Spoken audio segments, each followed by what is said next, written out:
Pagbasa mula sa aklat ni Propeta Isaías. Sinabi ni Yahweh, ang kanyang paghihirap ay kalooban ko.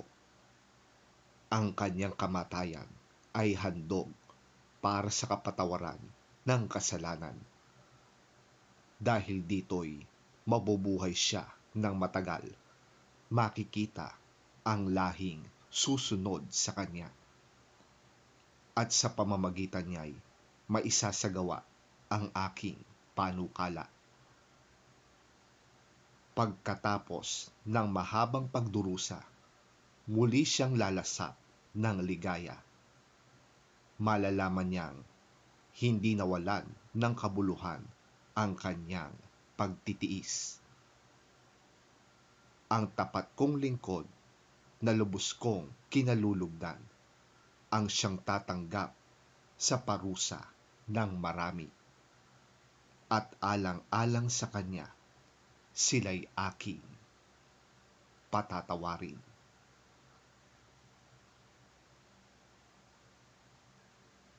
Ang salita ng Diyos. Salamat sa Diyos. Pagbasa mula sa sulat sa mga Hebreo.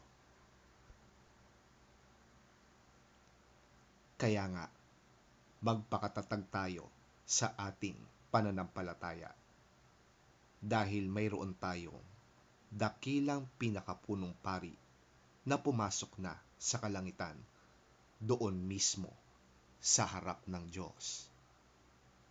Siya'y walang iba kundi si Jesus na anak ng Diyos. Ang ating pinakapunong paring ito ay nakakaunawa sa ating mga kahinaan sapagkat tulad natin, tinukso siya sa lahat ng paraan, subalit kailanmay hindi siya nagkasala.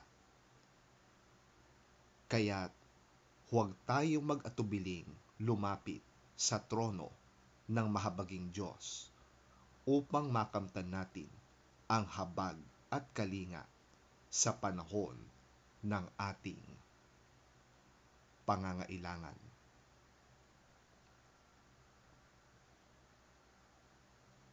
Ang salita ng Diyos. Salamat sa Diyos.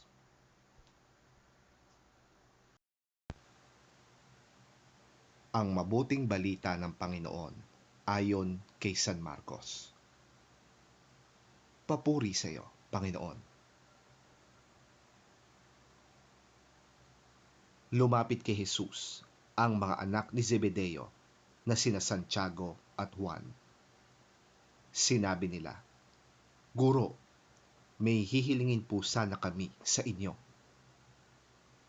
Ano ang maipaglilingkod ko sa inyo? Tanong ni Jesus. Sumagot sila, sana po ay makaupo kaming katabi ninyo sa inyong kaharian, isa sa kanan at isa sa kaliwa.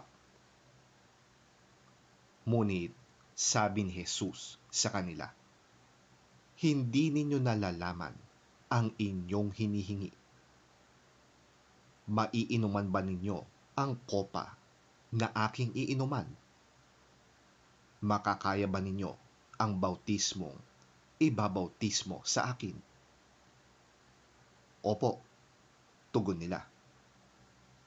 Sinabi ni Jesus, ang kopang aking iinuman ay iinuman nga ninyo at babautismuhan nga kayo sa bautismong tatanggapin ko. Ngunit hindi ako ang magpapasya kung sino ang mauupo sa aking kanan at sa aking kaliwa. Ang mga karangalang yan ay para sa mga pinaglaanan.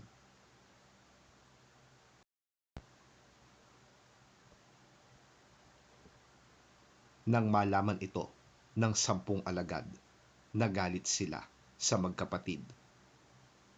Kaya't pinalapit sila ni Jesus at sinabi, Alam ninyo na ang mga itinuturing na pinuno ng mga hintil ang siyang namumuno sa kanila, at ang mga dinadakila ang siyang nasusunod. Ngunit hindi ganyan ang dapat umiral sa inyo. Sa halip, ang sino man sa inyo na nais maging dakila ay dapat maging lingkod ninyo. At ang sino mang nais maging pinuno ay dapat maging alipin ng lahat. Sapagkat ang anak ng tao ay naparito hindi upang paglingkuran, kundi upang maglingkod at upang mag-alay ng kanyang buhay para sa ikatutubos ng marami.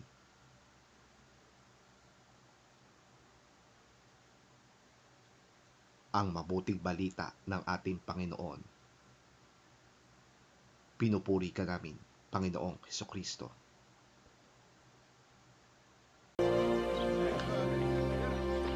Then James and John, the sons of Zebedee, came to him. "Teacher," they said, "we want you to do for us whatever we ask." "What do you want me to do for you?" he asked. They replied, "Let one of us sit at your right and the other at your left in your glory." "You don't know what you're asking," Jesus said. "Can you drink the cup I drink, or be baptized with the baptism I am baptized with?" "We can," they answered.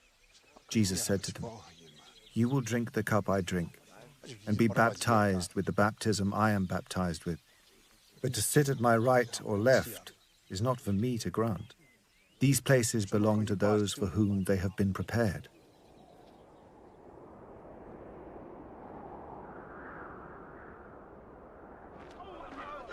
When the 10 heard about this, they became indignant with James and John. Jesus called them together and said, "You know that those who are regarded as rulers of the Gentiles lord it over them, and their high officials exercise authority over them. Not so with you. Instead, whoever wants to become great among you must be your servant, and whoever wants to be first must be slave of all. For even the Son of Man did not come to be served, but to serve, and to give his life as a ransom for many."